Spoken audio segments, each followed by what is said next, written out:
আমি ভিডিও সামনে আসছি, আমি নাম্বার অবশ্যই দিব। আমার ব্যাকগ্রাউন্ড জানার পর যদি কেউ ভালো লাগে আমার পাশে দাঁড়াইবেন। আসসালামু আলাইকুম আপু। ওয়ালাইকুম সালাম। আপনার নামটা কি? আমার নাম নুসরাত। তো ক্যামেরার সামনে কি কারণে আসলেন?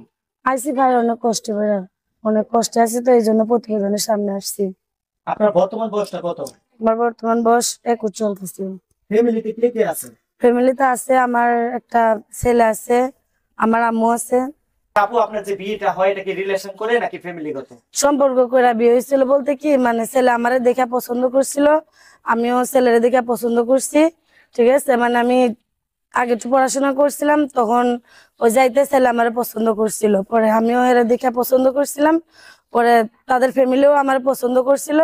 কিন্তু বিয়ার সময় তারা যৌতুক চাইছিল, এই জন্য আমার আম্মু বিয়া দিতে চায় নাই, কারণ আমার বাবা নাই তো। যৌতুক না দিতে না চাওয়ার কারণে এরা বিয়া সাথে করতে চাই নাই, কিন্তু ছেলে আমার অনেক পছন্দ করতো। আচ্ছা, পরে আপনারা দুইজনে পরে আমরা দুজনে ভাগ্যে যে বিয়ে আচ্ছা, করছিলাম। এই যে আজকে আপনারা দুইজনের ডিসিশনের কারণে আপনার বাচ্চাটা হয়ে গেল বাবার ভালোবাসা থেকে বঞ্চিত, অলরেডি আপনার হাজবেন্ড কি আপনাকে ডিভোর্স দিয়ে দিছে?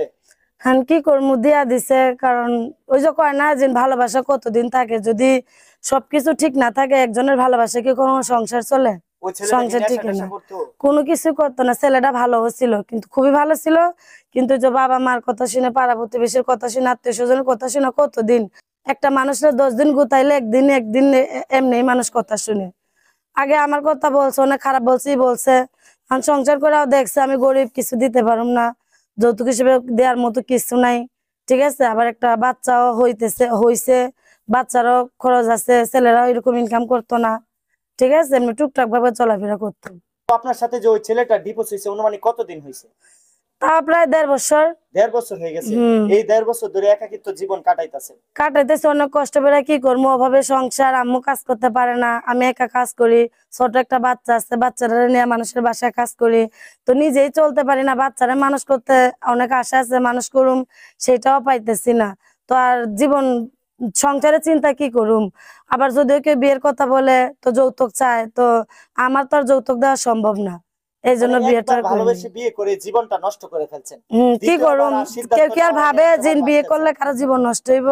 ভাবছি তো বিয়ে করলে হয়তো ভালো, ফ্যামিলিও ভালো, আমারও পছন্দ করছে, আমি গর্ব হইলে কি হয়েছে, হে সারা জীবন পাশে থাকবো, বিয়ে করছে, নিজে না থাকলে কি হবে, হে উপার্জন করবো, চলাফেরা যামু, আল্লাহ পাকে কপালে যা রাখছে তাই পরে হইব। জীবনে তো ভাবি না যে সে আমার মা বাবার কথা শুনে ছাইড়া দিব বা গরিব বলে অবহেলা করবো। এখন যে আপনি ক্যামেরার সামনে আসছেন এটার কারণটা কি?